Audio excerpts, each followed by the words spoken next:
Hey there, tech enthusiasts! Welcome back to Digital Genius Tips. Today, I'm diving into the world of AI technology with some expert advice to help you master this exciting field. So, let's get started. Segment 1. Understanding the basics. First up, let's break down what AI really is. AI, or artificial intelligence, is a branch of computer science that aims to create machines capable of intelligent behavior. Think self-driving cars, virtual assistants like Siri, and even those Netflix recommendations you love. The key here is understanding the basics: machine learning, neural networks, and deep learning. If you get these down, you're off to a great start. Segment 2. Tools of the trade. Next, let's talk tools. To truly master AI, you'll need to get familiar with some essential software and programming languages. Python is a must-know language thanks to its simplicity and the vast libraries available, like TensorFlow and PyTorch.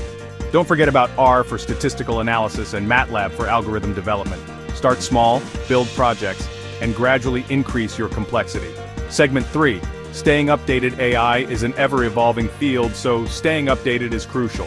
Follow key influencers and thought leaders on platforms like Twitter and LinkedIn. Subscribe to top AI journals and blogs. And of course, don't miss out on online courses and certifications from platforms like Coursera and edX. Keep learning, keep growing. Segment 4. Real-world applications. Finally, let's look at some real-world applications. AI is transforming industries from healthcare to finance. Imagine predicting diseases before they become serious or optimizing stock portfolios with precision. These aren't just concepts, they're happening right now. Stay curious and explore how you can apply AI to solve real-world problems. That's it for today's expert advice on mastering AI technology. If you found this video helpful, give it a thumbs up and subscribe for more digital genius tips. Until next time, stay curious and keep innovating. See you soon.